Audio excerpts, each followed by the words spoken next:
November 17th, 2012. New Zealand. Armed police breach a mansion in Coatesville at dawn. 67 officers. 2 helicopters. Diplomatic pressure from 3 nations.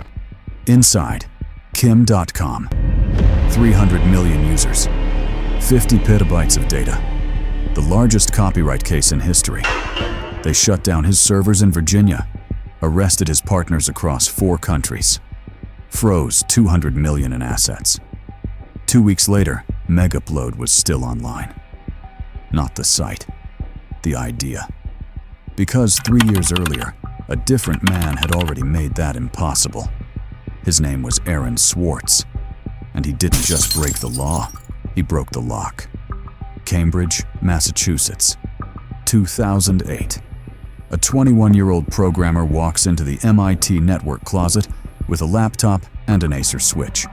He isn't stealing money, he's stealing documents. 4.8 million of them.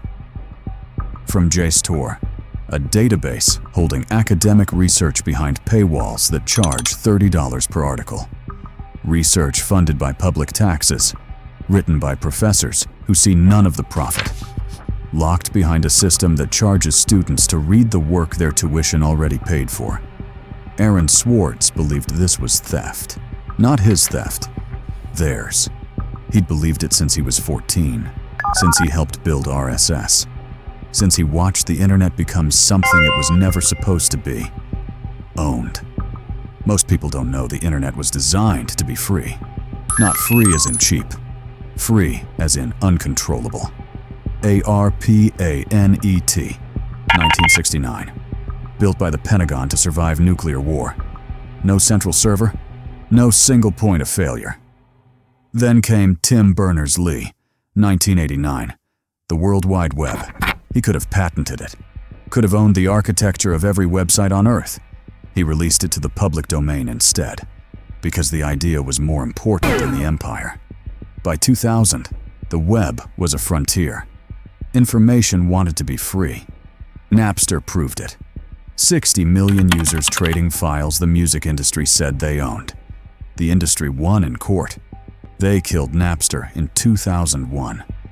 But they didn't kill the idea, because you can't kill a protocol. Aaron Swartz understood this better than most.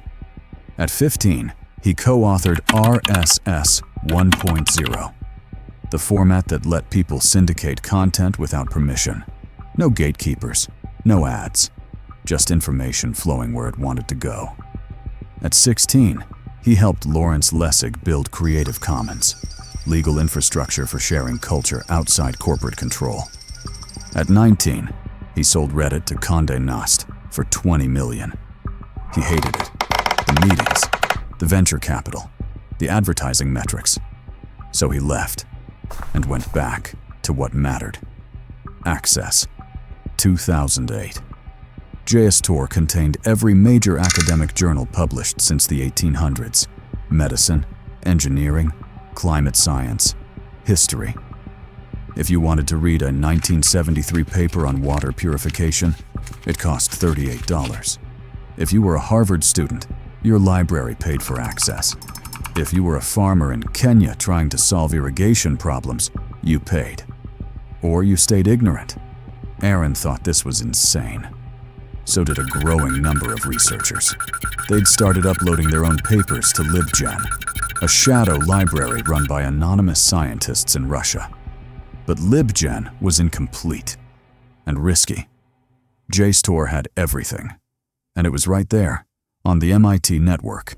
So Aaron plugged in. He didn't hack anything. MIT's network was open by design. Walk into a closet, plug in, download. He wrote a script. Python. Simple. Request article. Download PDF. Wait 2 seconds. Repeat. 4.8 million times. It took weeks. JSTOR noticed the traffic, blocked his IP. He switched to a new laptop. They blocked that one.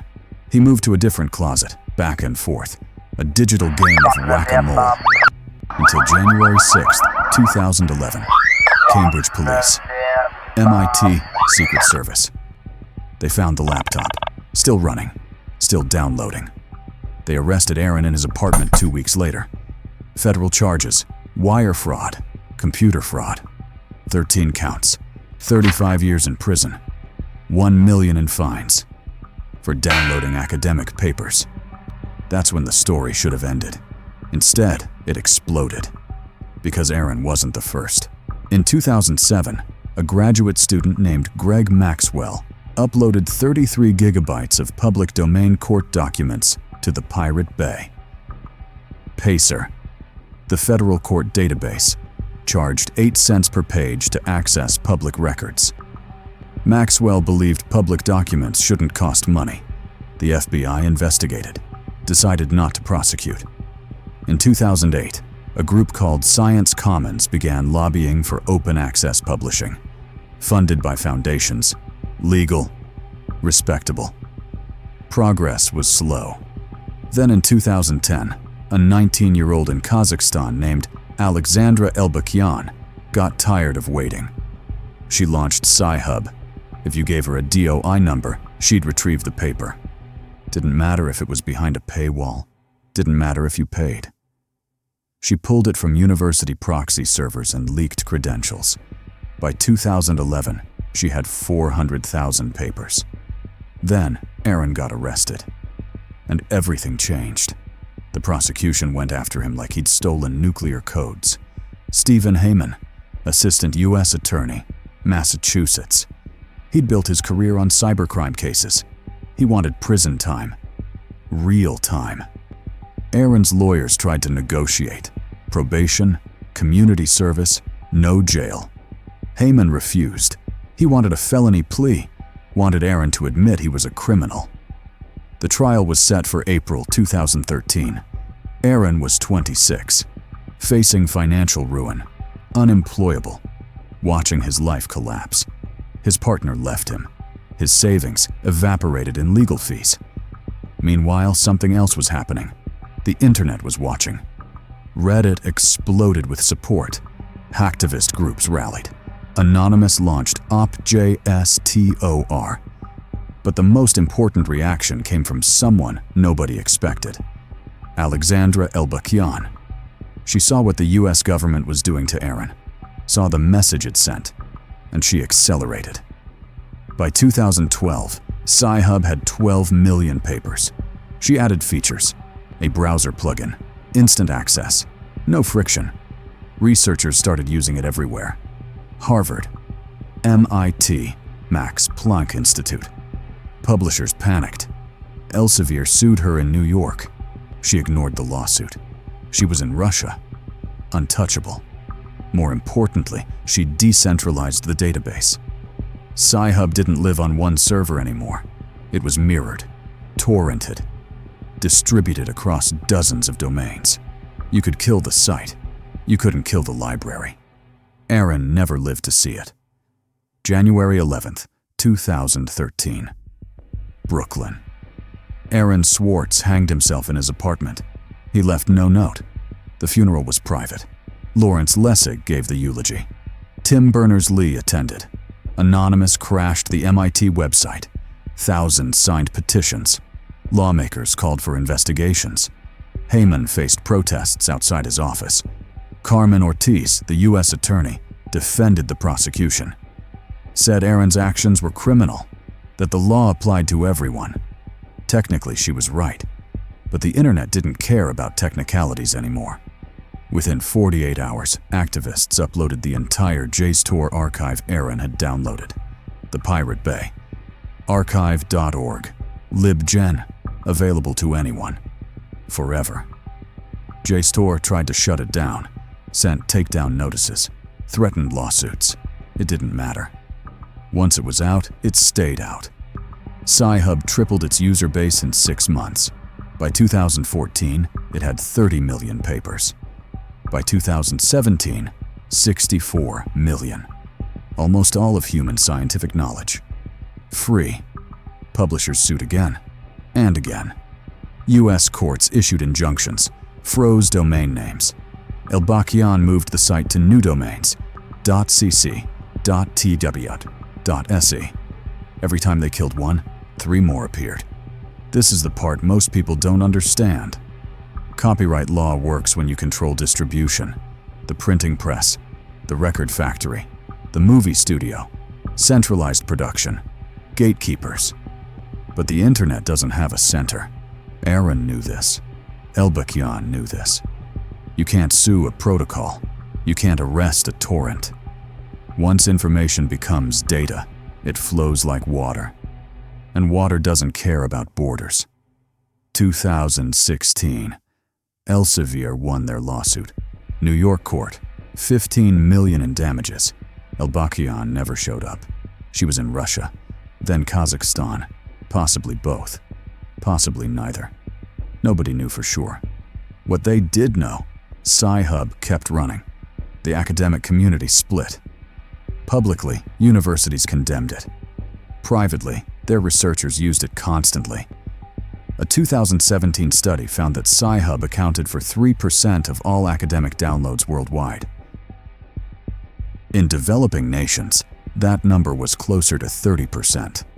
Researchers in Iran, Indonesia, Peru, countries where a single journal subscription cost more than a professor's annual salary. They could finally access the research they needed. Because one teenager in Kazakhstan refused to stop. But Elbakyan wasn't alone anymore. LibGen expanded. 50 million books. Textbooks that cost $300 now free. Z Library launched. 7 million books. 11 million articles. Anna's Archive appeared in 2022. A meta search engine. Indexed every shadow library on Earth. Torrented the entire database. Publishers kept suing. Courts kept issuing orders. Nothing stopped. By 2023, researchers at the University of Pennsylvania estimated that 60% of all academic downloads happened outside legal channels. Not because researchers were criminals, because the alternative was inaccessible. Here's what the publishers never understood. They thought they owned knowledge. They didn't. They owned distribution. For 300 years, that was the same thing. Printing was expensive. Storage was expensive. Delivery was expensive. So publishers charged for access. It made sense. Then the internet made distribution free. And they kept charging anyway. Not for the printing, not for the storage, for the idea that they owned the right to decide who could learn. Aaron Swartz didn't think that was a business model. He thought it was a hostage situation. 2024. MIT finally apologized, 31 years after Aaron's death. They admitted they'd cooperated too closely with prosecutors, failed to protect a student, let politics override principles. Lawrence Lessig said it was too late. He was right. But also wrong, because the apology didn't matter. What mattered was what Aaron's death had proven. You can destroy a person. You can't destroy a movement. Not when the movement is built on something people believe should be true. That knowledge isn't property. That information isn't theft. That access is a right, not a privilege. Today, Sci-Hub has 88 million papers. It's banned in the United States, the UK, France, Germany, India, and it's used in all of them.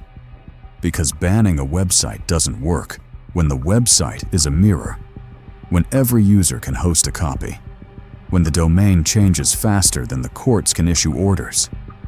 The publishers still sue, still win judgments, still issue press releases about piracy and theft. But their market is collapsing anyway. Universities are dropping subscriptions. Researchers are publishing in open access journals. Governments are mandating public access to publicly funded research. Not because of lawsuits, because the system broke. And it broke because a 26-year-old programmer decided it should. Aaron Swartz never wanted to be a martyr. He wanted to build things, fix things, make the internet what it was supposed to be, a place where information flowed freely, where access wasn't a commodity, where you didn't need money or permission to learn. He died trying. But the thing he died for didn't. Because he understood something the people who prosecuted him never did. You can kill a man. You can destroy his reputation. You can lock him up for 35 years. But you can't arrest an idea whose time has come. And you definitely can't arrest 88 million copies of that idea scattered across 10,000 servers in 90 countries, run by people who will never give their real names. So here's the uncomfortable truth. Governments think they control the internet because they can pass laws. Corporations think they control it because they own the infrastructure. But control isn't about ownership. It's about leverage. And the moment more people believe in free access than believe in copyright, the leverage shifts.